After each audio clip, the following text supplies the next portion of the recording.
como manter essa saúde que nós falamos, física, mental e espiritual, esta saúde eu a vejo como necessária para todo esse processo de continuação, do que nós estamos falando aqui. Dessa lógica, né? Como é que completa isso, por favor?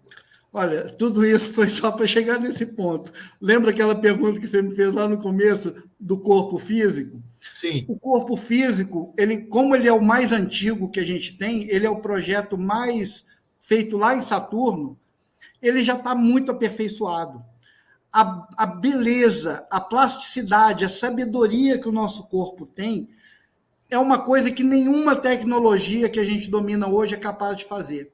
Materialmente deu, né? Materialmente deu. Materialmente, ele é fantástico. O aspecto energético também é muito bom, mais ou menos. Só que a alma que foi recentemente introjetada e o corpo mental, que é aquilo que a gente adquiriu aqui nesse planeta, está muito imaturo ainda. Esse é o problema. Então, a raiz de todos os problemas é essa imaturidade dos nossos corpos mental, astral e etérico, que ainda estão muito... Para voltar no passado, aquela frase célebre que você citou, mens sana in corpore sano. Então, como se faz isso? Através a própria ciência espiritual dá as dicas. Existe um mecanismo, tá? Que eu não vou falar aqui porque vai ocupar o tempo e não é importante, mas é uma reversão de forças. Por exemplo, a planta tem clorofila e dentro da clorofila tem magnésio. O ser humano tem hemoglobina dentro dos glóbulos vermelhos do sangue e ferro dentro da hemoglobina. Então, tudo que no homem é de um jeito, no reino vegetal é de outro, é o contrário. Por exemplo, a caixa torácica, a árvore, a gente usou aquele exemplo da árvore, né? A árvore expande os galhos para fora e os estômatos absorvem gás carbônico e exalam oxigênio. No ser humano, o que a gente tem no lugar dos galhos? A gente tem uma costela, uma caixa torácica, que envolve os pulmões com os alvéolos pulmonares. Perfeito. E particularizam, a gente pega um pouquinho de ar que está em volta da gente e joga lá para dentro. A gente dá uma questão pessoal para o ar que a gente respira, desde a primeira respiração, né? E faz o contrário do que a planta faz. A gente absorve o gás carbônico e exala, absorve o oxigênio e exala o gás carbônico. Isso existe em tudo, na sexualidade, em todos os aspectos, da bioquímica, de tudo. Mas o que a ciência iniciática orienta o ser humano a fazer? Através das yogas, ele vai contrariar aquilo que normalmente a gente faz.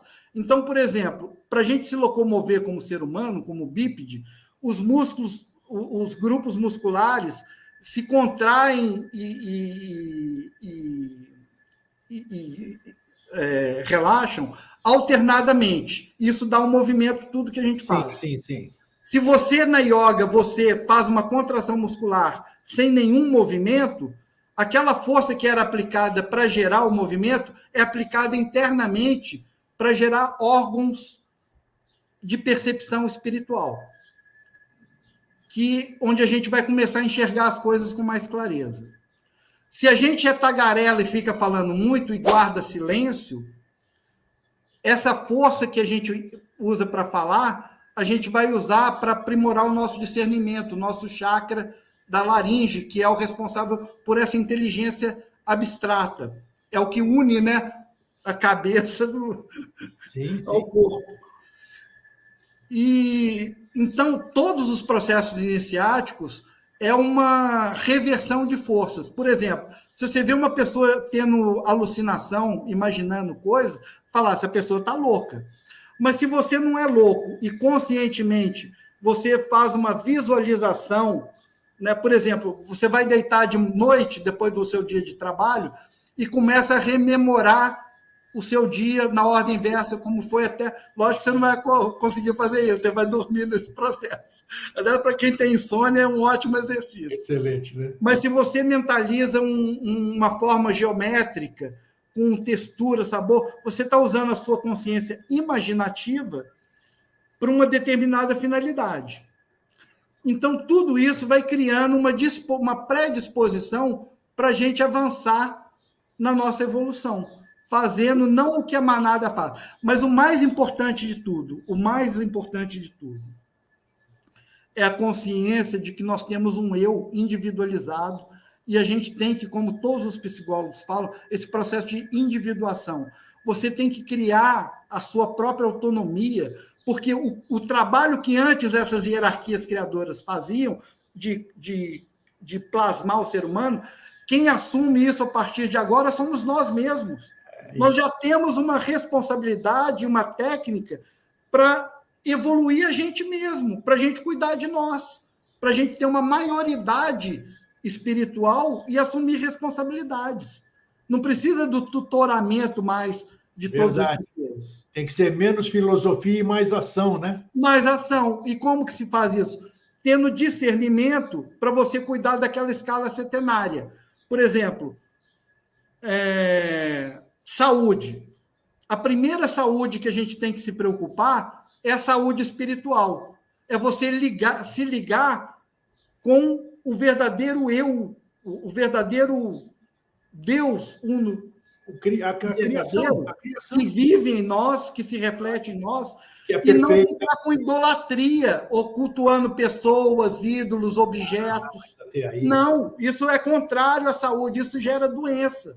Claro, claro. Do ponto de vista, eu vou usar a escala setenária, vamos dizer assim, o espiritual é o Sol, seguindo os 7 dias da semana. Segunda-feira, a Lua, é a nossa saúde doméstica, é o seu ambiente, a sua casa, onde você mora, a sua família. O translado que você faz do trabalho para casa. Você tem que ter um ambiente arrumado, decente, limpo, né? Você não vai viver na porcaria, na confusão. Outro tipo de saúde da terça-feira de Marte é a saúde profissional.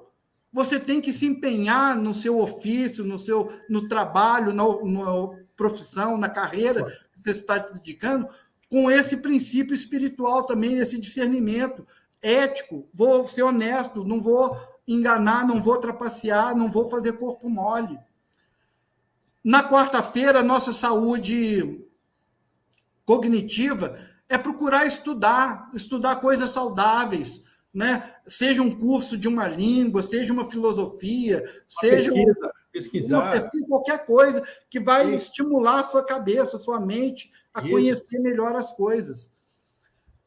A saúde, do ponto de vista jupiteriano, é as relações sociais, a rede de relações, parentes, amigos, sócios, companheiros, as pessoas com quem você lida. Você tem que ter uma rede, você não é uma ilha sozinho. Você está em constante relações. Então, nesse ponto aí, entra junto dos bons que a gente se torna melhor, né? Procurar boas relações. Né? Por fim, Vênus é o cuidado da saúde mesmo. São as suas férias, é o seu lazer, são as amenidades que te fazem bem. Hoje eu vou tirar para fazer uma massagem, para ir num spa, para passear no parque.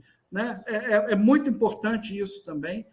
E, por fim, o alicerce, né, Saturno, que é o mais denso, mais material, é a saúde econômica. Você tem que ter uma reserva, uma estrutura financeira para não ser perdulário, gastador, comprar aquilo que não pode pagar, se endividar. Então, você tem que ter uma sabedoria para gerenciar o aspecto financeiro, monetário, né, uma aposentadoria, ou seja lá o que for, para você estar confortável, porque senão você não vai ter paz de espírito para se dedicar a outras coisas.